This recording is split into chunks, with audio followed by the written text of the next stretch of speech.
একটা ঘটনা আপনাদের শোনাই, কষ্ট হইতেছে নাকি আপনাদের?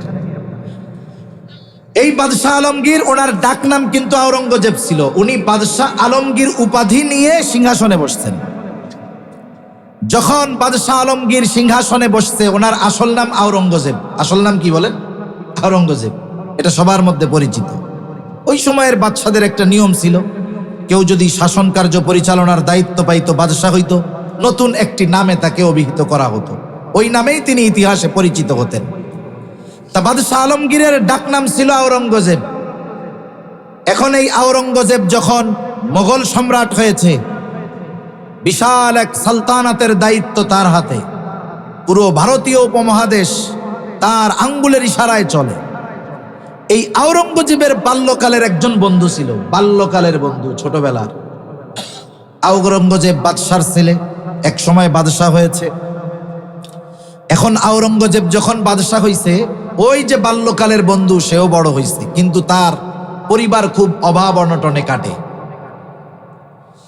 ওই বাল্যকালের বন্ধুর মা বন্ধুকে বলতেছে, ছেলেকে বলতেছে যে তোর বন্ধু তো এখন মোগল সম্রাট, তুই যে এই অভাবে আছিস, তুই যদি তোর বন্ধুর কাছে গিয়ে তোর অভাবের কথা খুলে বলিস, তোর বন্ধু যদি এক হাতে তোরে কিছু মোহর দিয়া দেয়, তোর গোটা জীবন অতিবাহিত হয়ে যাবে। এইবার লোকটা মনে বড় আশা নিয়ে বন্ধুর কাছে আসছে। আগে তো সরাসরি যাওয়া যাইতো, এখন অনেক নিয়মতান্ত্রিকতার পরে বাদশার সাথে দেখা করার সুযোগ পাইছে। বাদশাহ আলমগীর কিন্তু চিনতে পারছে এটা আমার বন্ধু। বন্ধুকে এইবার বাদশাহ আলমগীর প্রশ্ন করতেছে, রাজদরবারে আসছে তো, জিজ্ঞাসা করতেছে, তুমি কি তোমার বন্ধু আওরঙ্গজেবের কাছে আসছো নাকি মোগল সম্রাট আলমগীরের কাছে আসছো? বলেন তো, ব্যক্তি কি আলাদা না এক? কিন্তু নাম তো তার ভিন্ন। বন্ধুও বিচক্ষণ, বলে আমি মোগল সম্রাটের কাছে আসি নাই, আমি আসছি আমার বন্ধু আওরঙ্গজেবের কাছে। এইবার বাদশাহ আলমগীর বলতেছে, যদি তুমি বন্ধুর কাছে আইসা থাকো তাইলে তোমার সাথে কথা হবে আমার ঘরে, এখানে অন্য কথা। এইবার রাজের দরবারের সব কাজ শেষ, বন্ধুকে নিয়ে আওরঙ্গজেব তথা বাদশাহ আলমগীর ওনার রুমের মধ্যে ঢুকছে। এখন রুমের মধ্যে ঢোকার পরে বন্ধু ডানে বামে তাকায় দেখে, কিরে কোন জায়গায় আসলাম? এটা না রাজার আরামগাহ, শয়ন কক্ষ, ভিআইপি থাকার কথা, এর অবস্থা এরকম কেন? এবার দুইজনে মিলে কথোপকথন শুরু হয়েছে। বন্ধু সব নিজের কষ্টের কথা আওরঙ্গজেবের কাছে খুলে বলছে। এখন বাদশাহ আলমগীর আওরঙ্গজেব সে বলতেছে, বন্ধু তুমি তো আসছো তোমার বন্ধুর কাছে, মোগল সম্রাটের কাছে আসো নাই। তুমি তোমার যেই অবস্থা বন্ধুর কাছে শুনাইছো, তোমার বন্ধু আওরঙ্গজেবের অবস্থা তোমার চাইতে অনেক বেশি ভালো না। এ কথা কে বলতেছে?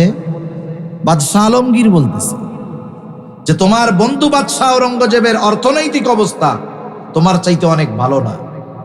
ওনার এই অবস্থা কেন? উনি ওনার পরিবারের খরচ নির্বাহ করতেন নিজে হাতে কোরআনের কপি লিখে।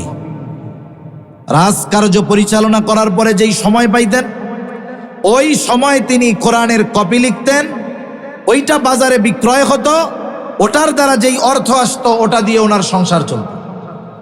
আর একটা কাজ উনি করতেন, নিজের হাতে টুপি সেলাই করতেন। এত বড় রাজত্বের দায়িত্ব পরিচালনা করার পরে কতটুক সময় তিনি পাইতেন? ওই সময়ের মধ্যে নিজের হাতে টুপি সেলাই করতেন।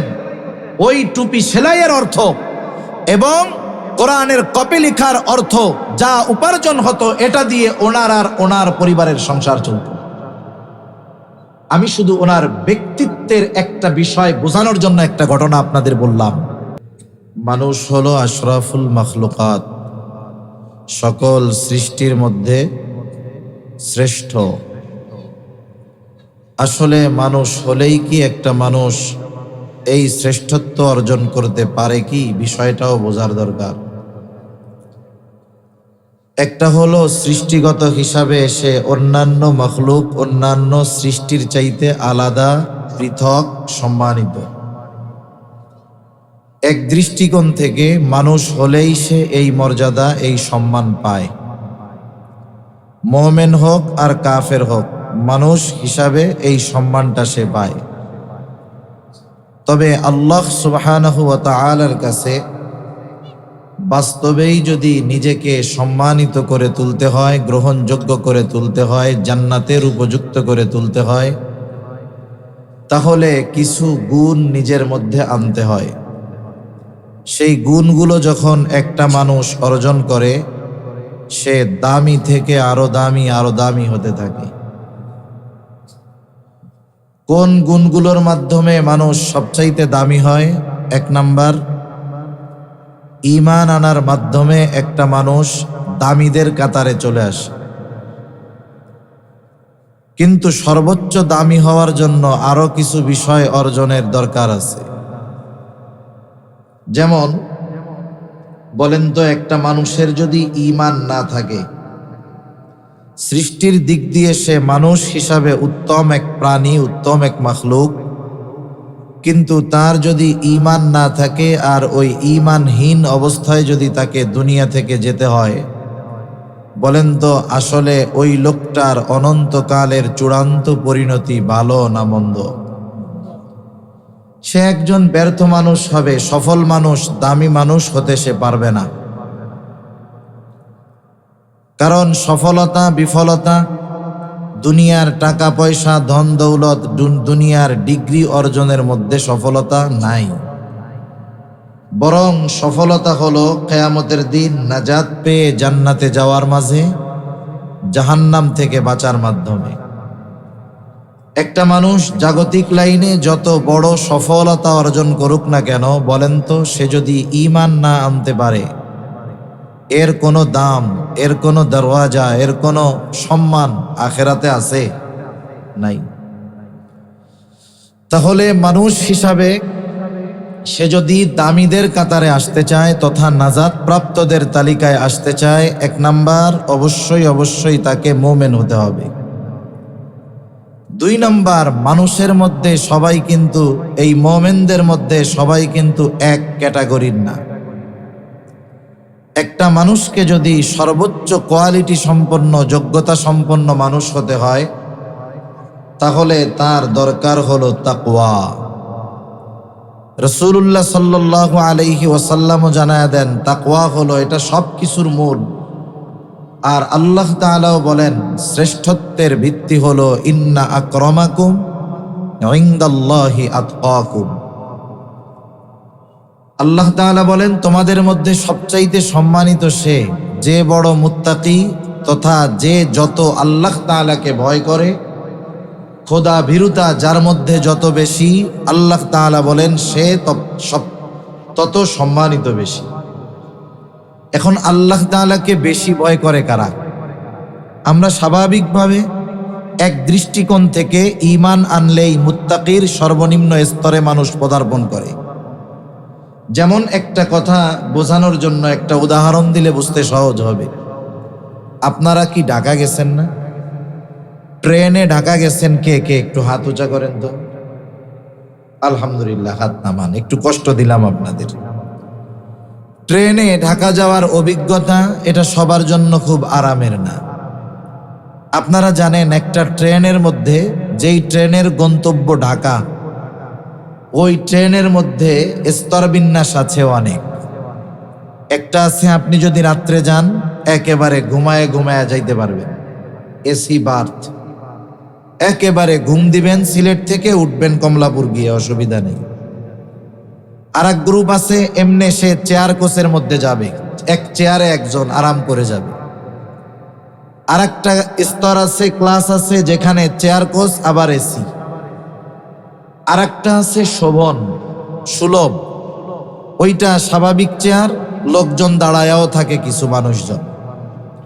আবার কেউ ঢাকা যায় কোনো মতে কষ্ট করে সারা পথ দাঁড়ায়া, তার কোনো বগির ভিতরে জায়গা হয় না, 2 বগির মাঝখানে বাথরুমের সামনে দাঁড়িয়ে ঝুলিয়ে অনেক সময় ঢাকাও যায়, ঠিক কিনা বলেন? আপনি বলেন তো, গন্তব্য সবার এক, ট্রেন এক, কিন্তু সব যাত্রীর স্তর কি এক হইল? একজন ঘুমায় যাবে, আর একজন আরামের চেয়ারে বসে এসিতে যাবে, আর একজন নর্মাল জায়গায় বসে যাবে, আর একজন গ্যাদারিং এর মধ্যে বসে যাবে, আর একজন দাঁড়ায়া ঝুলে যাবে, অনেকে হয়তো ট্রেনের ছাদে চড়ে যাবে। গন্তব্য যদিও এক, কিন্তু সবার আসন কিন্তু একরকম নয়, সবার আসন বিন্যাস একরকম নয়।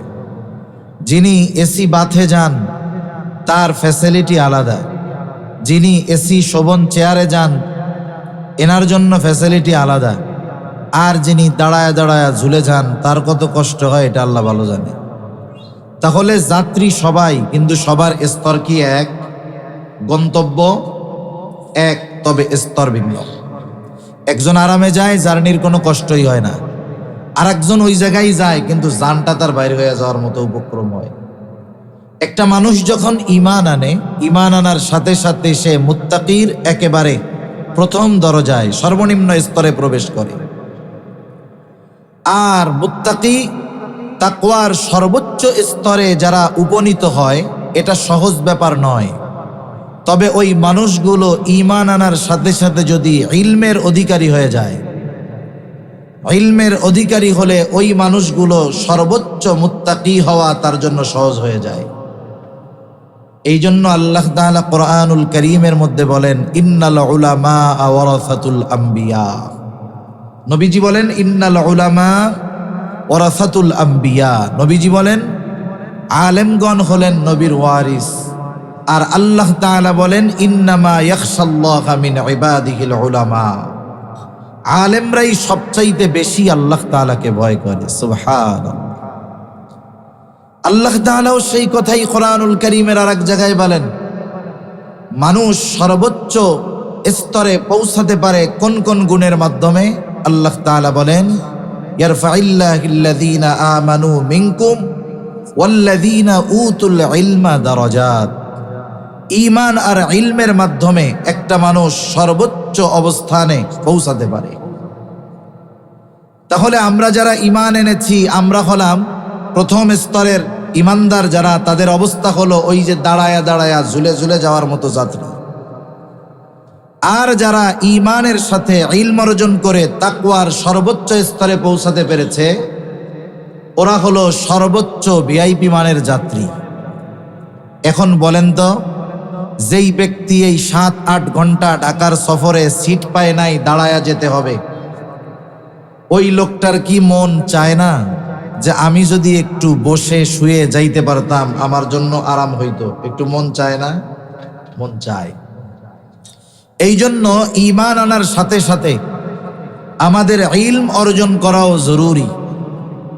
কমপক্ষে প্রত্যেকটা মুমিনকে ওই পরিমাণ দ্বীন শেখার দরকার যতটুক দ্বারা সে নিজে পরিপূর্ণ শরীয়তের উপরে চলতে পারে এবং তার অধীনস্থদেরকে দ্বীনের উপরে চালাতে পারে। এজন্য রাসূল আকরাম সাল্লাল্লাহু আলাইহি ওয়াসাল্লাম বলেন, তলাবুল ইলমি ফরিদাতুন আলা কুল্লি মুসলিম। দ্বীনি ইলম শিক্ষা করা প্রত্যেক মুসলমান নরনারীর উপরে ফরজ। আপনি যদি জাগতিক জ্ঞান অর্জন করেন কোনো অসুবিধা নাই, যেহেতু আলেমের কথা আসলো, ইলমের কথা আসলো, শিক্ষার ব্যাপারেও তো জাগতিক শিক্ষার ব্যাপারে কিছু কথা বলা জরুরি। এর সাথে বিষয়টা সম্পৃক্ত, তাই বলার দরকার।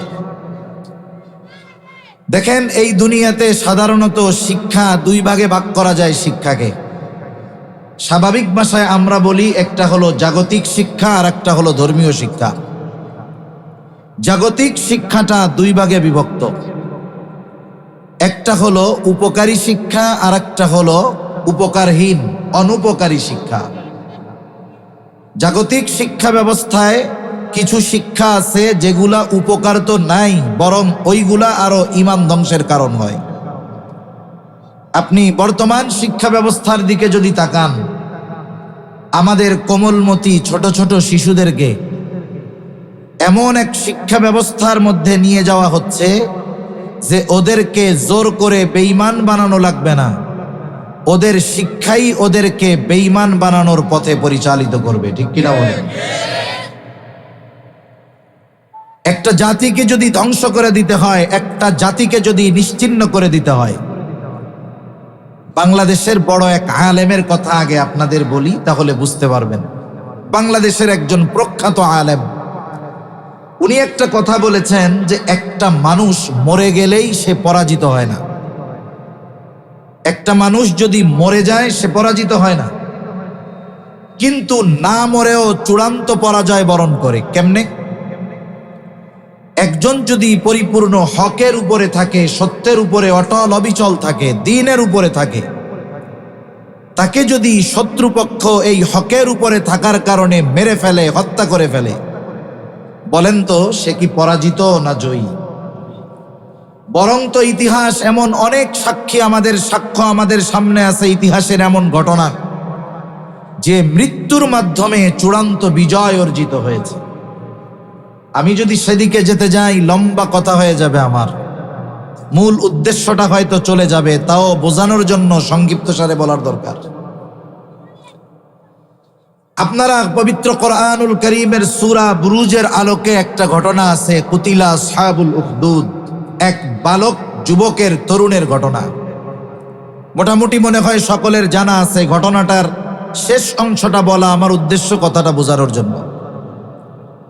যখন ওই জালেম বাদশাহ ওই বালকটাকে বারবার মারার জন্য চেষ্টা করতেছে, আব্দুল্লাহ বিন তামেরকে, ঈমান আনার কারণে, দ্বীনের উপরে চলার কারণে বাদশাহ মনে করছে ওকে যদি আমি দুনিয়া থেকে বিদায় করে দিতে পারি, ওকে যদি আমি হত্যা করে ফেলতে পারি, তাহলে আমার রাস্তা ক্লিয়ার, আমার খোদাই দাবির বিরুদ্ধাচরণ করার আর কেউ থাকবে না। বেশ কয়েকবার চেষ্টা করেও সে তার চেষ্টায় সফল হইতে পারে নাই। আব্দুল্লাহ বিন তামের সর্বশেষ বলতেছে, বাদশাহ, তোমার যদি আমাকে মারতে মন চায় তাহলে তুমি তোমার পদ্ধতিতে আমাকে মারতে পারবা না। তুমি যদি আমাকে মারতে চাও তাইলে আমার ফর্মুলা অনুসরণ করে তোমাকে এই কাজ চালাতে হবে।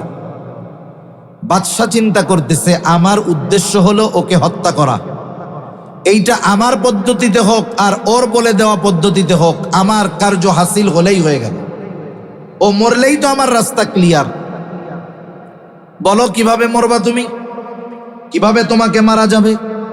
বলে, নির্ধারিত দিনে তুমি ঘোষণা দিবা, সব মানুষকে একত্রিত করবা। যখন সবাই একত্রিত হবে, আমাকে বিসমিল্লাহি রব্বিল গোলাম বলে আমার দিকে তীর নিক্ষেপ করবা। যদি বিসমিল্লাহি রব্বিল গোলাম বলে আমার দিকে তীর নিক্ষেপ করো, তাইলে আমি ওই তীরের আঘাতে মরে যাব। বাদশাহ চিন্তা করছে, এ তো সহজ এক ব্যাপার, এ কোনো ঝামেলা আছে নাকি? এইবার বাদশাহ ঘোষণা দিলেন, এলাকায় এলাকায় ঘোষণা দেওয়া হলো, কেউ ঘরে থাকতে পারবা না, নির্ধারিত দিনে সবাই একত্রিত হবা। কেন? ওই দিন যুবককে হত্যা করা হবে যুবকের বলে দেওয়া পদ্ধতি অনুযায়ী। একেবারে বুড়া বুড়া মহিলারা, কোলের শিশু সন্তান সবাইকে নিয়ে হাজির, দেখতে চায় যে মানুষ দুনিয়ায় বাঁচতে চায় আর একটা ছেলে নিজেকে মারার পদ্ধতি বলে দিচ্ছে। আজীব এক ব্যাপার। এর আগে তো এলাকার সব মানুষ জানে যে বাদশার সাথে এই যুবকের কি দ্বন্দ্ব চলতেছে। দ্বন্দ্ব হলো, এই যুবক তাওহীদের পক্ষে বলে, আল্লাহর পক্ষে বলে, আর বাদশাহ নিজেকেই নিজে খোদা দাবি করে। লড়াই চলতেছে। যাই হোক, সকলেই হাজির। এইবার জল্লাদ বিসমিল্লাহি রব্বিল গোলাম বলে বাচ্চাটার দিকে, বালকের দিকে তীর নিক্ষেপ করছে। অর্থ কি? তীর মারতেছি কার নামে? জোরে বলেন, কার নামে? আল্লাহর নামে। কে সে? সে হলো এই বালকের রব, তথা এই বালকের রব আল্লাহর নামে তীর নিক্ষেপ করতেছি। এই কথা বলে যখন তীর মারছে, যুবকের গায়ে তীর লাগছে, জমিনের উপরে লুটিয়ে পড়ে গেছে, শহীদ হয়ে গেছে, মরে গেছে। ফলাফল কি হলো? ফলাফল হলো, যখন সবাই দেখছে, হায়রে, এই বালককে বাদশাহ কিছু বলে করে মারতে পারে নাই, এই বালককে মারতে হলে বালকের রবের নামেই তাকে মারা লাগলো, এর আগ পর্যন্ত বাদশাহ কিছু করতে পারলো না, তাহলে তো এই বালকের রবই হক। এইবার উপস্থিত সকলে সমস্বরে বলতেছে, আমান্না বিরব্বিল গোলাম, আমরাও এই বালকের রবের উপরে ঈমান। এখন আমাকে বুঝে থাকলে একটু বলেন, বালক তো মরে গেছে, কিন্তু বালকের মিশন সাকসেস নাকি ফেল? এই জন্য দুনিয়ার জমিনে অনেক মানুষ আছে, এরা মরেও জয়ী হয়। আবার দুনিয়ায় অনেক মানুষ আছে, এরা বেঁচে থাকে অনেক দিন, কিন্তু এরা পরাজিত। এজন্য দেখবেন ইসলামবিহীন লক্ষ মুসলমান নয়, 1000 কোটি মুসলমান হলেও কাফেররা ভয় পাবে না। যদি মুসলমানিত্ব আমার আপনার মধ্যে না থাকে, আজকে গোটা দুনিয়ায় 200 কোটি মুসলমান, অথচ 1 কোটি ইহুদিকে আমরা সহজে কিছু করতে পারতেছি না। কারণ কি? এই মুসলমানিত্ব সংখ্যায় আছে, বাস্তবে এই 200 কোটি মুসলমানের মধ্যে মুসলমানিত্ব নাই। এই মুসলমানদেরকে মুসলমানিত্বহীন করার জন্য শিক্ষা হলো অন্যতম একটা মাধ্যম, এটা মনে রাখবেন। আমি জানি না কথা আল্লাহ কোন জায়গার থেকে কি দিবে, কিন্তু কথাগুলো আপনাদের স্মরণে রাখতে হবে। তাহলে এই 200 কোটি মুসলমানকে মুসলমানিত্বহীন যদি করতে হয়, অন্যতম মাধ্যম হলো শিক্ষা ব্যবস্থা থেকে ইসলামকে দূর করে দেওয়া। কারণ ছোট বাচ্চা যখন প্রাইমারি স্কুলে যাবে, এই শিশুকালের বাচ্চা হলো নরম কাদার মতো। আপনারা আগে মাটির পাত্রে রান্না হইতো, খাওয়া হইতো, দেখছেন আপনারা? যারা ওই মাটির পাত্র বানায় তাদেরকে আপনাদের এদিকে কি বলে? কুমার বলে নাকি অন্য কিছু কয়? আবার কুমার, এখন তো ওইগুলা নাই। এই কুমার সে কিন্তু আধুনিক প্রযুক্তির মাধ্যমে এত সুন্দর সুন্দর পাত্র বানাইতো তা না। একটা চাকা থাকতো, মাটিটাকে সুন্দর মতো প্রসেস করে মেখে কাদা মাটিটা এইবার ওই চাকার মধ্যে রাখতো, চাকা ঘুরাইতো, আর কুমার তার হাতের নৈপুণ্যতায় একই মাটি দিয়ে গ্লাস বানাইতো, মন চাইলে প্লেট বানাইতো, মন চাইলে পাতিল বানাইতো, যা মন চায় সে বানাইতো। মাটি একই মাটি, কিন্তু হরেক রকমের পাত্র ওই মাটি দিয়ে বানানো যাইতো, ঠিক কিনা বলেন? কেন বানাইতে পারতো হরেক রকমের? কারণ কুমার ছিল অভিজ্ঞ, এক্সপার্ট। এখন বলেন তো, কুমার যত এক্সপার্ট হোক, মাটি যদি শক্ত হয়ে যায়, কুমার যত অভিজ্ঞ হোক না কেন, ওই মাটি দিয়ে কিছু বানাতে পারবে? কশ্চিনকালেও সম্ভব নয়। কুমার অভিজ্ঞ, সাথে মাটি নরম, এই দুইটা জিনিসের সমন্বয় যখন ঘটে, তখন কুমার যা মন চায় মাটি দিয়ে বানাতে পারে। আর যেই মাটি মূল্যহীন, ওই মাটিকে একটা আকৃতি দেওয়ার পরে ওইটাকে আগুনে পুড়াইলে বাজারে দামি হয় না কম দামি হয়? কেউ কি কথা বলে? আরে মিয়া, এটা তো মাটির জিনিস, আমাগো বাড়ি কত মাটি আছে, এ কথা কি কেউ বলে? বলে না। একটু চিন্তা করেন, শিশু বাচ্চারা ওই রকম কাদা মাটির নেয়। আপনি যখন এই শিশু বাচ্চাদেরকে দ্বীনি ইলম শিক্ষার জন্য দ্বীনি প্রতিষ্ঠানে পাঠিয়ে দিবেন, আমি এমনি উদাহরণ দেওয়ার জন্য বলতেছি, আর শিক্ষকগণ আলেমগণ হলো ওই অভিজ্ঞ কুমারের ন্যায়। আপনি যদি আপনার ওই শিশু সন্তানটাকে মাদ্রাসার ওই দক্ষ আলেমের হাতে, শিক্ষকের হাতে তুলে দিয়ে যদি বলেন, হুজুর আমার সন্তানটাকে আপনি দামি সন্তানে পরিণত করে দিবেন, আশা করা যায় ওই আলেম আপনার এই শিশু সন্তানের যত্ন নিয়ে, মাটি ছিল মূল্যহীন, ওইটার যখন আকৃতি হয়েছে, আগুনে পোড়াইছে, দামি হয়ে গেছে, আপনার সন্তানটাকেও ওই আলেম দ্বীন শেখানোর মাধ্যমে সমাজের সর্বোচ্চ সম্মানিত মানুষে পরিণত করবে ইনশাআল্লাহ। এজন্য একটা জাতিকে যদি ধ্বংস করতে হয়, শিক্ষা ব্যবস্থা নষ্ট করে দিতে হয়। এই উদ্দেশ্যেই আমাদের দেশের শিক্ষা ব্যবস্থাকেও নষ্ট করার জন্য, ইসলাম শূন্য করার জন্য, নাস্তিক্যবাদী শিক্ষা আমাদের শিক্ষা ব্যবস্থায় ঢুকায় দেওয়ার জন্য আমাদের শিক্ষা ব্যবস্থা প্রণয়নের গোড়ায় বসে আছে একদল মুসলিম নামধারী মুনাফিক, ঠিক কিনা বলেন? এদের কাজ কি? এদের কাজ হলো মাঝে মধ্যে আমাদেরকে একটু খোঁচা দিয়ে, টোকা দিয়ে দেখা আমরা সজাগ আছি কিনা। আপনারা জেনে থাকবেন, ক্লাস 3-র একটা ছাত্র, স্টুডেন্ট, 8-9 বছর বয়স হয় সর্বোচ্চ 3-তে যখন পড়ে, এই 3-র ধর্ম বই, আমাদের সময় বইটা ছিল শুধু ইসলাম শিক্ষা, আর এই সময় গিয়ে নাম দিছে ইসলাম ও নৈতিক শিক্ষা।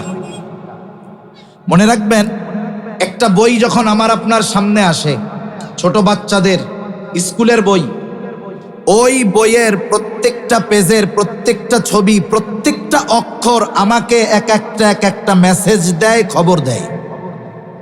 বইয়ের কাভার পেজে একটা ছবি আছে, আপনি ওইটাকে শুধু ছবি মনে করতে পারবেন না।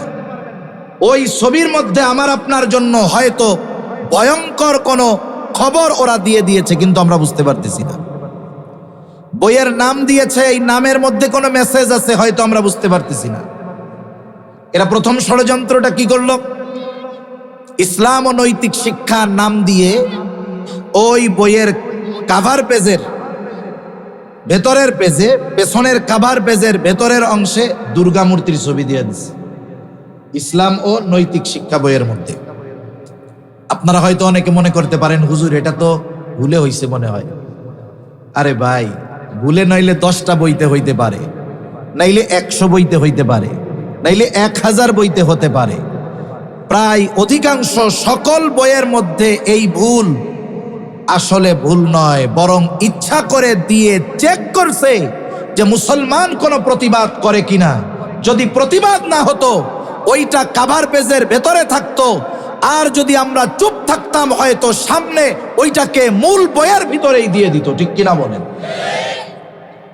ওরা টুকা দিয়ে দেখছে, মুসলমানেরা তো চেইতা গেছে, বই দিয়েই মনে হয় পরের দিন থেকে আবার উঠায় নিয়ে গেল। এই যে কোটি কোটি টাকা রাষ্ট্রের নষ্ট হলো, এর দ্বারা কি করলো? আমাদের ঈমানের অবস্থাটা ওরা একটু পরীক্ষা করলো। কারণ রাষ্ট্রের সম্পদের চাইতে, টাকা পয়সার চাইতে আমাদের ঈমানের দাম কত বেশি ওরা খুব ভালো মতো জানে। এরপরে আসেন ইসলাম ও নৈতিক শিক্ষা, এই বাক্যটার মধ্যে আমাদের জন্য কি মেসেজ আছে? কষ্ট হচ্ছে না তো আপনাদের? চিন্তা করতে পারেন, হুজুরে তো ইউটিউবে দেখছি খালি সুর দিয়া ওয়াজ করে, এখন দেখি সে রিডিং কথা রসকস ছাড়াই বলতেছে। সব সময় সব কথা, আসলেও আমি যে কথাগুলো বলতেছি একটু আগে আমিও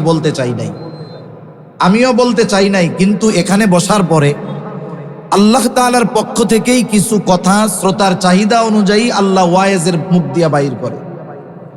এমনও বিষয় থাকে যে একটা বিষয় আমি বলতে চাচ্ছি বারবার, কিন্তু আল্লাহ আমাকে ঠেলে নিয়ে যাচ্ছে আর একদিকে। আমার মনে হচ্ছে কেন জানি বারবার আমার দিল বলতেছে যে কথাগুলো বলার দরকার, আসতেছে, এটা আসলে জরুরি। সেজন্য রাগ হয়েন না, আমি একটু বলতে দেন আমার।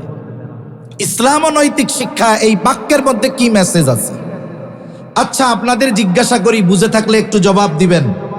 বলেন তো, ইসলামের মধ্যে নীতি নৈতিকতা আছে না নাই? ইসলাম যে নৈতিকতার শিক্ষা আমাদের দিয়েছে, সেটা কি পূর্ণাঙ্গ নাকি অপূর্ণাঙ্গ? নিঃসন্দেহে পূর্ণাঙ্গ। নীতি নৈতিকতা শেখার জন্য ইসলামকে বাদ দিয়ে নীতি নৈতিকতা পূর্ণভাবে অর্জন করা কেমন অসম্ভব, সুয়ের ছিদ্র দিয়ে উট প্রবেশ যেমন অসম্ভব, ইসলামকে বাদ দিয়ে নীতি নৈতিকতা শিক্ষা করা এটাও ওর চাইতে আরো বেশি অসম্ভব। এখন আসেন, বলতে পারেন হুজুর কথা তো দুইটাই আছে। না, আমরা যখন বই পড়ছি আমাদের বইয়ের নাম ছিল ইসলাম শিক্ষা, এখন নাম দিল ইসলাম ও নৈতিক শিক্ষা। এর মানে কি বুঝলেন? ইসলামের মধ্যে নৈতিকতা নাই, এই জন্য আলাদাভাবে নৈতিকতা শিখতে হয়। আপনাকে আমাকে কি বুঝাইতে চাচ্ছে জানেন? যে শুনেন, আসলে ইসলামের উপরে চললে নৈতিকতা শিখা যায় না। নৈতিকতা এক জিনিস, ইসলাম হলো আর এক জিনিস। নাউজুবিল্লাহ বলেন। ইসলাম থেকে নৈতিকতাকে আলাদা করার কোনো প্রশ্ন ছিল না। কারণ আমরা আমাদের ইসলাম শিক্ষা বইয়ে, আমার এখনো মনে আছে, ইসলাম শিক্ষা বইয়ের মধ্যে যে শিক্ষা আমরা পেয়েছি, নামাজের জন্য, ওযুর জন্য, গোসলের জন্য, সমাজে বড়দের সাথে কেমন আচার আচরণ হবে, ছোটদের সাথে কেমন ব্যবহার হবে, আমাকে কিভাবে খানা খেতে হবে, কি কাজ করতে হবে, এই নীতি নৈতিকতা পূর্ণাঙ্গভাবে আমরা ইসলাম শিক্ষা বইয়ের মধ্যে পেয়েছিলাম।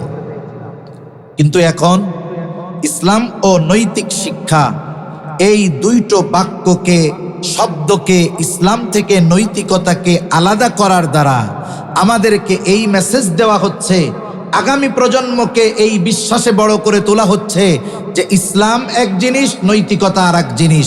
বোঝাতে চাইতেছে ইসলাম হলো নামাজ, রোজা, হজ, যাকাত, এই ধরনের কিছু বিষয়ের নাম, আর নৈতিকতা হলো আলাদা অন্য কিছু বিষয়ের নাম। এগুলো সূক্ষ্ম ষড়যন্ত্র, এগুলো সবার মাথায় ধরবে না, এটাই স্বাভাবিক। এজন্যই উলামা ইকরামের দরকার। ঠিক কিনা বলেন? ব্রিটিশরা এই উপমহাদেশ প্রায় 200 বছর শাসন করেছে। কয়শো বছর? 200 বছর। ব্রিটিশরা যখন শাসন করেছে, বলেন তো উপমহাদেশে মুসলমানের সংখ্যা বেশি ছিল না হিন্দুদের সংখ্যা বেশি ছিল? হিন্দুদের সংখ্যা। এ দুনিয়ায় যারা বলে যে ইসলাম অমুসলিমদের উপরে জুলুম করেছে, এরা ডাহা মিথ্যা কথা বলে। ইংরেজদের পূর্বে এই উপমহাদেশ প্রায় 800 বছর শাসন করেছে মুসলমানেরা। তাও এমন এমন শাসক ইতিহাসে গেছে এই 800 বছরের মধ্যে, ওই অমুসলিমদের ভাষায় বলি তারা কট্টর মুসলমান। তাহাজ্জুদ তাদের ছুটে যাইত না। এমনকি এমন শাসকও গেছে, আপনারা শুনে থাকবেন, যে তার আসরের পূর্বে যেই 4 রাকাত সুন্নাত, এটাও ওই শাসকের ছুটে নাই। এমন মুসলমান শাসক উপমহাদেশ শাসন করছে। যদি তারা অমুসলিমদের প্রতি সর্বোচ্চ বিদ্বেষ রাখত, 800 বছরে গোটা উপমহাদেশ অমুসলিম শূন্য হয়ে যেত, ঠিক কিনা বলেন? কিন্তু 800 বছরের ইতিহাসে দেখা গেছে, দিন গেছে, হিন্দু অমুসলিমের সংখ্যাই বাড়ছে। যখন ব্রিটিশরা শাসন গ্রহণ করেছে এই উপমহাদেশ, তারা তো শাসন না, শোষণ করেছে 200 বছর। তারা তাদের এই শাসন কার্য পরিচালনার ক্ষেত্রে হিন্দু বা অন্যান্য অমুসলিমদেরকে কোনো বাধা মনে করে নাই। তারা চিন্তা করেছে যে এই উপমহাদেশে আমাদের সাম্রাজ্য যদি বিস্তার করতে হয়, এই শাসন ব্যবস্থাকে যদি সুদূর প্রসারী করতে হয়, দীর্ঘ সময় যদি উপমহাদেশ শাসন করতে হয়, তারা অ্যানালাইসিস করে পেয়েছে 2টা জিনিস আমাদের ক্ষেত্রে সবচাইতে বড় বাধা। সেই 2টা জিনিস কি? একটা হলো উলামায়ে কেরাম, আর একটা হলো মাদ্রাসা। এজন্য এই উপমহাদেশে হাজার হাজার মাদ্রাসা তারা ধ্বংস করে দিয়েছে। এখন তো মাদ্রাসাগুলো অনেক সময় দেখি অর্থ সংকটে ভুগে, কিন্তু একটা সময় মাদ্রাসাগুলো নিজেদের খরচ পরিচালনা করে এলাকার গরিব মানুষরা চালাইতে পারত। ব্রিটিশরা এই মাদ্রাসাগুলো ধ্বংস করে দিয়েছে। অনেক মসজিদ মাদ্রাসাকে তারা পানশালায় পরিণত করেছে। সাথে সাথে নির্বিচারে লক্ষ লক্ষ উলামায়ে কেরামকে তারা হত্যা করেছে, শহীদ করেছে। তারা মনে করছে যে উলামায়ে কেরামকে যদি নিশ্চিহ্ন করে দেওয়া যায়, মাদ্রাসাগুলোকে যদি বন্ধ করে দেওয়া যায়, তাহলে আমাদের শাসনকাল, আমাদের সামনে বাধা দেওয়ার মতো কেউ থাকবে না। এই উদ্দেশ্যে তারা মাদ্রাসাও ধ্বংস করছে, উলামায়ে কেরামকেও হত্যা করেছে। এই উপমহাদেশে উলামায়ে কেরামের ত্যাগের ইতিহাস বলতে গেলে লম্বা সময় চলে যাবে। আজকে স্বাধীনভাবে এই দেশে আমরা চলতেছি, স্বাধীনভাবে কথা বলতেছি, নামাজ রোজা করতেছি, এটা উলামায়ে কেরামের অবদান। উলামায়ে কেরাম জীবন দিয়ে আমাদের জন্য এই অমসৃণ পথকে মসৃণ করে গেছেন। আজকে যদি এই বাংলাদেশের স্বাধীনতার ইতিহাসের পেছনের দিকে যান, উলামায়ে কেরামের এই স্বাধীনতার পেছনে বড় অবদান। যেমন অনেক সময় আমরা বলি না যে পাকিস্তানের বিরুদ্ধে বাঙালি জাতি যে যুদ্ধ করেছে, মুক্তিযুদ্ধ হয়েছে, এই মুক্তিযুদ্ধর গড়পত্তন বলা হয় বা স্বাধীনতার গড়পত্তন বলা হয় শেখ মুজিবুর রহমানের 7ই মার্চের ভাষণকে। তারা বলেন যে 7ই মার্চের ভাষণ দ্বারা মোটামুটি বাংলাদেশ যে এরকম একটা পদক্ষেপে যাবে এটা বোঝা যাচ্ছিল। যদি বাংলাদেশ হওয়ার পেছনে শেখ মুজিবুর রহমানের 7ই মার্চের ভাষণের অবদান থাকে, তাহলে এই উপমহাদেশ এবং বাংলাদেশ স্বাধীন হওয়ার পেছনে উলামায়ে কেরামের ফতোয়া এবং উলামায়ে কেরামের ত্যাগ, রক্তদানের ইতিহাস অস্বীকার করার কোনো উপায় নাই। আসলে এটা আমাদের জানা নাই, কারণ মুসলমানদেরকে প্রকৃত ইতিহাস অমুসলিমেরা জানতে দেয় না। অনেকে হয়তো এখানে আছেন, ইসলামিক হিস্ট্রি নিয়ে পড়েন, ইসলামের ইতিহাস নিয়ে পড়েন। আপনি আপনার বইটা পড়া দেখেন, আপনি পড়েন ইসলামের ইতিহাস, কিন্তু আপনার ওই ইসলামের ইতিহাস লিখেছে হয়তো একজন ইংরেজ, অমুসলিম অথবা নাস্তিক মনোভাব পোষণ করে এরকম একজন ঐতিহাসিক। এখন বলেন তো, একজন ইসলাম বিদ্বেষীকে যদি ইসলামের ইতিহাস লিখতে দেওয়া হয়, তাহলে সে কি মুসলমানদের ইতিহাস সুন্দর করে লিখবে নাকি বিকৃত করবে? আমি একটা উপমা আপনাদের খেদমতে বলি। উপমহাদেশে অনেক মোগল সম্রাট উপমহাদেশ পরিচালনার দায়িত্ব পালন করেছে, বাদশা ছিল উপমহাদেশের। মোগলরা অনেক দিন চালাইছে এই দেশ। মোগল সাম্রাজ্য শুরু হয়েছে। মোগল সাম্রাজ্যের ইতিহাসে অনেক ঐতিহাসিক বুজুর্গ বাদশা ছিল। জহিরুদ্দিন বাবর একজন ভালো মানুষ ছিলেন। এরপরে হুমায়ুন আসছে, সে অবশ্য শিয়াদের দ্বারা নিয়ন্ত্রিত হওয়ার কারণে একটু উল্টাপাল্টা ছিল। সর্বশেষ শেষের দিকে মোগল সম্রাটদের মধ্যে অন্যতম একজন সম্রাট ছিলেন বাদশাহ আলমগীর। নাম শুনছেন আপনারা? ওনার নাম ছিল আওরঙ্গজেব। এই বাদশাহ আলমগীর উনি 700 মুফতির তত্ত্বাবধানে ওনার রাষ্ট্রকার্য পরিচালনা করতেন। বাদশাহ আলমগীরের আরো আগে এই উপমহাদেশে মোগল সম্রাট ছিলেন সম্রাট আকবর। নাম শুনছেন? সম্রাট আকবরের নাম শুনেন নাই?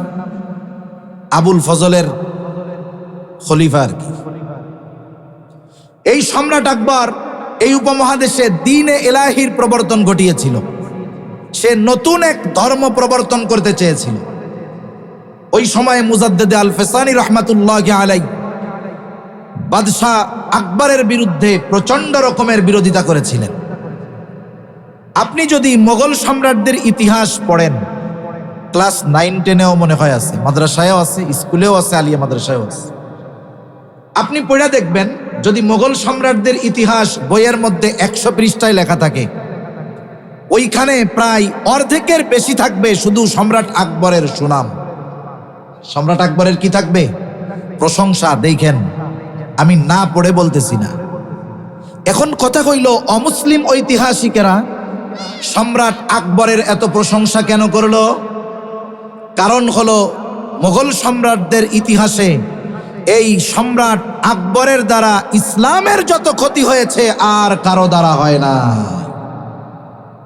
এই জন্য সম্রাট আকবরকে হিরো হিসাবে তারা উল্লেখ করছে। অথচ প্রায় 50 বছরের উপরে এই উপমহাদেশে মোগল সম্রাট ছিল বাদশাহ আওরঙ্গজেব অথবা আলমগীর। 700 মুফতির তত্ত্বাবধানে লিখিত ফতোয়ে আলমগীরি এখনো গোটা উপমহাদেশ নয়, বিশ্বব্যাপী সমাদৃত। এই ব্যক্তির ব্যক্তিত্ব সম্পর্কে দুই একটা কথা না বললেই নয়, যে বাদশাহ আলমগীর কেমন ব্যক্তি ছিলেন তার ব্যক্তিত্বের কথা বলতেছি আমি। একটা ঘটনা আপনাদের শোনাই, কষ্ট হইতেছে নাকি আপনাদের? এই বাদশাহ আলমগীর, ওনার ডাক নাম কিন্তু আওরঙ্গজেব ছিল। উনি বাদশাহ আলমগীর উপাধি নিয়ে সিংহাসনে বসছেন। যখন বাদশাহ আলমগীর সিংহাসনে বসছে, ওনার আসল নাম আওরঙ্গজেব। আসল নাম কি বলেন? আওরঙ্গজেব। এটা সবার মধ্যে পরিচিত। ওই সময়ের বাদশাদের একটা নিয়ম ছিল, কেউ যদি শাসন কার্য পরিচালনার দায়িত্ব পাইত, বাদশাহ হইতো, নতুন একটি নামে তাকে অভিহিত করা হতো। ওই নামেই তিনি ইতিহাসে পরিচিত হতেন। তা বাদশাহ আলমগীরের ডাক নাম ছিল আওরঙ্গজেব। এখন এই আওরঙ্গজেব যখন মোগল সম্রাট হয়েছে, বিশাল এক সালতানাতের দায়িত্ব তার হাতে। পুরো ভারতীয় উপমহাদেশ তার আঙ্গুলের ইশারায় চলে। এই আওরঙ্গজেবের বাল্যকালের একজন বন্ধু ছিল, বাল্যকালের বন্ধু, ছোটবেলার। আওরঙ্গজেব বাদশার ছেলে, এক সময় বাদশাহ হয়েছে। এখন আওরঙ্গজেব যখন বাদশাহ হইছে, ওই যে বাল্যকালের বন্ধু সেও বড় হইছে, কিন্তু তার পরিবার খুব অভাব অনটনে কাটে। ওই বাল্যকালের বন্ধুর মা বন্ধুকে বলতেছে, ছেলেকে বলতেছে যে তোর বন্ধু তো এখন মোগল সম্রাট, তুই যে এই অভাবে আছিস, তুই যদি তোর বন্ধুর কাছে গিয়ে তোর অভাবের কথা খুলে বলিস, তোর বন্ধু যদি এক হাতে তোরে কিছু মোহর দিয়া দেয়, তোর গোটা জীবন অতিবাহিত হয়ে যাবে। এইবার লোকটা মনে বড় আশা নিয়ে বন্ধুর কাছে আসছে। আগে তো সরাসরি যাওয়া যাইতো, এখন অনেক নিয়মতান্ত্রিকতার পরে বাদশার সাথে দেখা করার সুযোগ পাইছে। বাদশাহ আলমগীর কিন্তু চিনতে পারছে এটা আমার বন্ধু। বন্ধুকে এইবার বাদশাহ আলমগীর প্রশ্ন করতেছে, রাজদরবারে আসছে তো, জিজ্ঞাসা করতেছে, তুমি কি তোমার বন্ধু আওরঙ্গজেবের কাছে আসছো নাকি মোগল সম্রাট আলমগীরের কাছে আসছো? বলেন তো, ব্যক্তি কি আলাদা না এক? কিন্তু নাম তো তার ভিন্ন। বন্ধুও বিচক্ষণ, বলে আমি মোগল সম্রাটের কাছে আসি নাই, আমি আসছি আমার বন্ধু আওরঙ্গজেবের কাছে। এইবার বাদশাহ আলমগীর বলতেছে, যদি তুমি বন্ধুর কাছে আইসা থাকো তাইলে তোমার সাথে কথা হবে আমার ঘরে, এখানে অন্য কথা। এইবার রাজের দরবারের সব কাজ শেষ, বন্ধুকে নিয়ে আওরঙ্গজেব তথা বাদশাহ আলমগীর ওনার রুমের মধ্যে ঢুকছে। এখন রুমের মধ্যে ঢোকার পরে বন্ধু ডানে বামে তাকায় দেখে, কিরে কোন জায়গায় আসলাম? এটা না রাজার আরামগাহ, শয়ন কক্ষ, ভিআইপি থাকার কথা, এর অবস্থা এরকম কেন? এবার দুইজনে মিলে কথোপকথন শুরু হয়েছে। বন্ধু সব নিজের কষ্টের কথা আওরঙ্গজেবের কাছে খুলে বলছে। এখন বাদশাহ আলমগীর আওরঙ্গজেব সে বলতেছে, বন্ধু তুমি তো আসছো তোমার বন্ধুর কাছে, মোগল সম্রাটের কাছে আসো নাই। তুমি তোমার যেই অবস্থা বন্ধুর কাছে শুনাইছো, তোমার বন্ধু আওরঙ্গজেবের অবস্থা তোমার চাইতে অনেক বেশি ভালো না। এ কথা কে বলতেছে? বাদশাহ আলমগীর বলতেছে যে তোমার বন্ধু বাদশাহ আওরঙ্গজেবের অর্থনৈতিক অবস্থা তোমার চাইতে অনেক ভালো না। ওনার এই অবস্থা কেন? উনি ওনার পরিবারের খরচ নির্বাহ করতেন নিজে হাতে কোরআনের কপি লিখে। রাজকার্য পরিচালনা করার পরে যেই সময় পাইতেন, ওই সময় তিনি কোরআনের কপি লিখতেন, ওইটা বাজারে বিক্রয় হতো, ওটার দ্বারা যেই অর্থ আসতো ওটা দিয়ে ওনার সংসার চলত। আর একটা কাজ উনি করতেন, নিজের হাতে টুপি সেলাই করতেন। এত বড় রাজত্বের দায়িত্ব পরিচালনা করার পরে কতটুক সময় তিনি পাইতেন? ওই সময়ের মধ্যে নিজের হাতে টুপি সেলাই করতেন। ওই টুপি সেলাইয়ের অর্থ এবং কোরআনের কপি লেখার অর্থ যা উপার্জন হতো, এটা দিয়ে ওনার আর ওনার পরিবারের সংসার চলত। আমি শুধু ওনার ব্যক্তিত্বের একটা বিষয় বোঝানোর জন্য একটা ঘটনা আপনাদের বললাম। এখন চিন্তা করেন, যেই ব্যক্তির অভ্যন্তরীণ অবস্থা এই রকম, সেই লোকের নাম যিনি 50 বছরের অধিক আমানতদারিতার সাথে এই উপমহাদেশ শাসন করেছেন, ওই লোকের নামটা ইতিহাসে স্বর্ণাক্ষরে লিখে রাখার কথা ছিল, ঠিক কিনা বলে? কিন্তু যারা ইতিহাস লিখছে, ওনার পেজটা দেখবেন 2 থেকে 2.5 পেজ সর্বোচ্চ, তাও সুনামের চাইতে মিথ্যা অপবাদ দিয়ে বইরা রাখছে বেশি। কেন? কারণ এই ইতিহাস কোনো আমানতদার মুসলমান লেখে নাই। মুসলমানদের এই ইতিহাস লিখেছে অমুসলিমেরা। এই জন্য মুসলমানের ইতিহাস পড়ে অমুসলিমদের লেখার কলমের কালির মাধ্যমে লেখা ইতিহাসে। এই জন্য মুসলিমরা মুসলমানদের ইতিহাস পড়ে তাদের অন্তরের মধ্যে জাগ্রত হয় না যে আমাকে আবার আমার ইতিহাস ঐতিহ্যকে ধরে তুলতে হবে, ফিরে যেতে হবে এবং জালেমদেরকে পরাজিত করে মুসলমানদের শান শওকত আবার দুনিয়াব্যাপী উঁচু করে ধরতে হবে। কারণ আমাদের যেই ইসলামের ইতিহাস পড়ানো হয়, ওই ইতিহাস পড়ে আমাদের অতীতের মানুষের প্রতি শ্রদ্ধাবোধের চাইতে অনেক সময় আরো তাদের প্রতি অনীহা জেগে উঠে বেশি। যে কথার থেকে গেলাম আর কি, যে আমাদের সিলেবাস প্রণয়ন করে মূলত অমুসলিমেরা অথবা মুসলিম নামধারী মুনাফিকেরা। আমাদের সন্তানদেরকে এইগুলো শিখিয়ে শিখিয়ে মুসলমান ইসলাম থেকে দূরে সরাচ্ছে।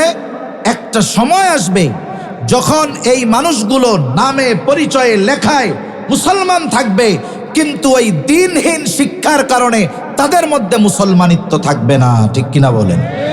এটাই তাদের মূল উদ্দেশ্য। একটা বললে তো অনেক কথা হয়ে যাবে। 7ম শ্রেণীর একটি বই, 7ম শ্রেণীতে কারা পড়ে? কমপক্ষে কেউ বালেগা অথবা একেবারে বালেগা হওয়ার দ্বার প্রান্তে যারা, তারা পড়ে। কমপক্ষে 13 বছর বয়সেই তো ক্লাস 7-এ যায় নাকি? আর বালেগ হওয়ার সর্বোচ্চ মেয়াদ রাসূলুল্লাহ সাল্লাল্লাহু আলাইহি ওয়াসাল্লাম বলেন 15 বছর। আহাদ্দুল বুলুগ, বালেগ হওয়ার সর্বশেষ সীমারেখা 15 বছর। তা 15 বছর আবার ইংরেজি হিসাবে না, আরবি হিসাবে। এইবার যদি হিসাব করেন তাইলে ইংরেজি হিসাবে 14.5 বছর বয়সে একটা ছেলে বালেগ হয়ে যায়, এর আগেও হতে পারে, এটা সর্বশেষ সীমা। আর একটা মেয়ে 9 বছরে বালেগা হতে পারে, 9 বছরেও বালেগা হতে পারে। তার মানে আমার আপনার সন্তানেরা অথবা ভাই বোনেরা ক্লাস 7-এ যখন ওঠে, তারা কি অপ্রাপ্ত বয়স্ক নাকি প্রাপ্তবয়স্ক? নিঃসন্দেহে তারা বালেগ। একজন নাবালেগ সে যদি হাফ প্যান্ট পরে, হাঁটুর উপরে প্যান্ট পরে, তার সওয়াব হবে না গুনাহ হবে? অপ্রাপ্তবয়স্ক গুনাহ হবে? হবে না। কিন্তু যদি একটা প্রাপ্তবয়স্ক সন্তান ছেলে যদি ফরজ তরক করে, নাভির নিচে প্যান্ট পরে, হাঁটুর উপরে পড়ে, বলেন তো গুনাহ হবে কি হবে না? একটা মেয়ে যদি প্রাপ্তবয়স্কা মেয়ে, সে যদি হাফ প্যান্ট পরে, বলেন তো গুনাহ হবে কি হবে না? নিঃসন্দেহে হবে। এটা অশ্লীল, এটা অশালীন, এটা আমাদের কমিউনিটির সাথে যায় না, এটা আমাদের মুসলমানদের সাথে যায় না, এমনকি হিন্দু ধর্মের সাথেও এটা সাংঘর্ষিক। কোন হিন্দু বালেগা নারী মেয়ে 13-14 বছর বয়সের মেয়ে একটা হাফ প্যান্ট পরে রাস্তায় ঘুরে ফিরে চলতে তারা লজ্জা পায়। দেখেন ওই কাভার পেজে, সপ্তম শ্রেণীর সম্ভবত সামাজিক শিক্ষার কাভার পেজে হাফ প্যান্ট পরা একটা মেয়ের ছবি দেওয়া। বইটা কিন্তু সপ্তম শ্রেণীর, খেয়াল করতে হবে, আমি আগেই বলেছি। একটা বইয়ের একটা অক্ষর থেকে নিয়ে যত ছবি দেখবেন, যা কিছু আছে সব কিছুর মধ্যে শিক্ষণীয় বিষয় আছে। এখন এখানে এই ছবি দেওয়ার কারণ কি? কি বোঝাতে চায়? বোঝাতে চায় যে তুমি ক্লাস 7-এ পড়ো ঠিক, হাফ প্যান্ট পরে ঘুরে বেড়াইলে কোনো অসুবিধা নেই। কথা বুঝতে পারছেন? আমি শুধু আপনাদের মাথায় এতটুকু কথা দিয়ে যাচ্ছি যে আমি আপনি এদেশে স্কুলগুলো পরিচালনার ক্ষেত্রে যে বেতন দেওয়া হয়, এগুলো আমার আপনার ট্যাক্সের একটা অংশ থেকে দেওয়া হয়। আপনি বলতে পারেন, হুজুর আমার তো টিএনআই নাই, আমি তো ওই ট্যাক্স ম্যাক্স দেই না। কিছু ট্যাক্স আছে বাধ্যতামূলক দিতেই হয়, আর কিছু ট্যাক্স আছে শর্ত সাপেক্ষে দিতে হয়। আপনি যখন বাজার থেকে 1 টাকার কোনো জিনিস কিনেন, ওই 1 টাকা থেকে কমপক্ষে 15 পয়সা বেশি নেওয়া হয় ওই জিনিসটার মূল্য। কেন? এই 15% হলো ভ্যাট। আপনি ইচ্ছায় অনিচ্ছায় দেশ পরিচালনার জন্য পার্টিসিপেট করেন, টাকা দেন, হয়তো ইচ্ছায় দেন, না হয় অনিচ্ছায় দেন, দেনই আপনি। আপনার আমার দেওয়া টাকায় আমার আপনার সন্তানকে শিক্ষা দিয়ে দিনহীন করতে চায়। বলেন তো, এই ষড়যন্ত্রের সাথে যারা লিপ্ত যুক্ত, তাদের বিরুদ্ধে দুর্বার আন্দোলন গড়ে তোলার দরকার আছে না নাই? আছে। এখন বিষয় হলো, এই যে কথাগুলো আমি আপনাদের খেদমতে বললাম, এটা কিন্তু একজন সাধারণ মানুষ বলবে না। একজন সাধারণ মানুষ আপনাদেরকে এই বিষয়ে সচেতন করবে না। এই বিষয়ে আপনাদেরকে সচেতন করবে উলামায়ে কেরাম, অথবা আপনাদেরকে সচেতন করার ব্যবস্থা করে দিবেও উলামায়ে কেরাম। কারণ উলামায়ে কেরাম এ জাতির মানুষের ঈমান হেফাজতের সৈনিক, এরাই হলো উলামায়ে কেরাম। মনে রাখবেন, আমাদের দেশে প্রতিরক্ষা বাহিনী আছে না নাই? বাহির থেকে যদি কোনো শত্রু আক্রমণ করে স্থলপথে, তাহলে আছে সেনাবাহিনী। যদি আকাশপথে করে, এটা প্রতিরোধ করার জন্য আছে বিমান বাহিনী। যদি জলপথে করে, এটা প্রতিরোধ করার জন্য আছে নৌবাহিনী। এরা যেই পথে আক্রমণ আসবে সেই পথে আক্রমণ প্রতিহত করবে। মানুষের জানমাল নিরাপত্তার জন্য তারা ঝাঁপিয়ে পড়বে, জীবন দিবে। আর উলামায়ে কেরাম হলো এ মুসলিম উম্মার ঈমানের হেফাজতকারী। এই জন্য যখন চতুর্দিক দিয়ে ঈমানের ব্যাপারে কোনো আঘাত আসে, সাধারণ মানুষ কিছু বুঝবার আগে সাধারণ মানুষকে সচেতন করে, এবং ওই জালেমদের বিরুদ্ধে যারা ঝাঁপিয়ে পড়ে তারাই হলো উলামায়ে কেরাম। মনে রাখবেন, নৌবাহিনী যদি নৌপথের শত্রুদেরকে প্রতিহত করতে ব্যর্থ হয়, সেনাবাহিনী যদি স্থলপথের যেই আক্রমণকারী শত্রু তাদের প্রতিহত করতে ব্যর্থ হয়, বিমান বাহিনী যদি আকাশপথে যে শত্রুরা আসবে তাদেরকে প্রতিহত করতে ব্যর্থ হয়, হয়তো আমরা মরে যাব শত্রুর অস্ত্রের আঘাতে। কিন্তু যদি ঈমান থাকে, আমরা মরে যাব ঠিক, হারব না। কিন্তু মনে রাখবেন, ওই জালেমদের ষড়যন্ত্র চক্রান্তে যদি আমরা ঈমানহীন হয়ে যাই, আমাদের আগামী প্রজন্ম যদি ঈমানহীন হয়ে যায়, তাহলে হয়তো বেঁচে থাকবো ঠিক, কিন্তু আমাদের ওই বেঁচে থাকা হবে কাপুরুষের মতো বেঁচে থাকা, ঈমানহীন বেঁচে থাকা। আর এই বেঁচে থাকাটা আমাকে অনন্তকাল জাহান্নামে যাওয়ার কারণ হিসাবে দাঁড় করাবে। এজন্য সম্মানিত সুধী, উলামায়ে কেরাম সর্বদা চায় যে জাতির কল্যাণ হোক, জাতির ভালো হোক, মানুষেরা ঈমানের উপরে থাকুক, আমলের উপরে থাকুক। ওই শয়তানেরা যেন সাধারণ মানুষের ঈমান হরণ না করতে পারে, এই জন্য উলামায়ে কেরাম প্রচেষ্টা করে, উলামায়ে কেরাম চেষ্টা চালিয়ে যায়। আর আমরা আমাদের নির্বুদ্ধিতার কারণে, আমাদের বুঝের কমতি থাকার কারণে উলামায়ে কেরাম, এই কল্যাণকামী উলামায়ে কেরামকে অনেক সময় আমরা আমাদের নিজেদের জন্য বোঝা মনে করি। এটা কখনোই ঠিক নয়। সেই জন্য আমরা উলামায়ে কেরামের সাথে থাকব, উলামায়ে কেরামকে সম্মান করব। সাথে সাথে আমাদেরও নিয়ত হবে, আমি আলেম হইতে পারি নাই, কিন্তু আমার আগামী প্রজন্ম যেন আলেম হয়, দিন শিক্ষায় শিক্ষিত হয়, আমি জানি একজন আলেমের বাবা হতে পারি, আমি জানি একজন আলেমের ভাই হতে পারি, মা বোনরা যারা শুনতেছেন আমি যেন একজন আলেমের মা হতে পারি। এই তৃষ্ণা, এই ক্ষুধা প্রত্যেকটা মুমিনের অন্তরে থাকার দরকার আছে না নাই? আমি ওই শুরুর একটা কথা থেকে অনেক দূর চলে গেছি, যেখান থেকে গেছি সেখানে গিয়ে আবার আমি মূল আলোচনা শেষ করে দিই। তাহলে জাগতিক শিক্ষা এটা দুইটা ধারা হতে পারে, একটা হলো উপকারী আর একটা হলো উপকারহীন। যেটা উপকারহীন এর মধ্যে এমন শিক্ষাও আছে যেটা আমার আপনার ঈমানকে ধ্বংস করে দিতে পারে, আগামী প্রজন্মকে বেঈমান বানায় ফেলতে পারে। আর যেটা জাগতিক উপকারী শিক্ষা, এই শিক্ষাটা ভালো। এই উপকারী শিক্ষা যেমন একজন যদি ডাক্তার হয় এতে কোনো ক্ষতি নাই, ইঞ্জিনিয়ার যদি হয় কোনো ক্ষতি নাই, বরং সমাজে এই জাগতিক উপকারী শিক্ষা অর্জন করা ডাক্তার আমাদের দরকার। তবে কিছু কিছু ক্ষেত্রে এই জ্ঞানটা যদি উপকারী, জাগতিক উপকারী জ্ঞানটা যদি সে দ্বীনের কাজে ব্যবহার করে তাহলে ওই কাজটা তার ইবাদত হবে। মনে করেন একজন ব্যক্তি ডাক্তার হয়েছে, সে নিয়ত করছে আমি প্রত্যন্ত অঞ্চল থেকে উঠে এসেছি, আমার অঞ্চলের মানুষ চিকিৎসা বঞ্চিত, আমি 6 দিন 5 দিন শহরে থাকি, আমি একদিন আমার গ্রামে গিয়ে আমার গ্রামের অসহায় দরিদ্র মানুষ যারা আছে তাদেরকে আমি ফ্রি ট্রিটমেন্ট দিব, প্রাইমারি যদি কিছু ওষুধ লাগে আমি তাদেরকে ফ্রিতে এগুলা দিব। বলেন তো এই ডাক্তার আলেম না ঠিক? কিন্তু এই ডাক্তার উপকারী জ্ঞান অর্জন করে আল্লাহর সন্তুষ্টির জন্য অসহায় মানুষগুলাকে যদি ফ্রি চিকিৎসা সেবা দেয়, বলেন তো তার সওয়াব হবে নাকি গুনাহ হবে? সওয়াব হবে। এজন্য জাগতিক কিছু বিষয় আছে, জ্ঞান আছে যেগুলো উপকারী জ্ঞান, আর জাগতিক উপকারী জ্ঞানগুলো উপকারে লাগে তখন যখন এই জ্ঞানের সাথে কিছু দ্বীনি শিক্ষার সমন্বয় ঘটে। বলেন তো এই জাগতিক উপকারী জ্ঞান, মনে করেন ডাক্তারি বিদ্যা শিখে সবাই কি আল্লাহর জন্য ফ্রি রোগী দেখে?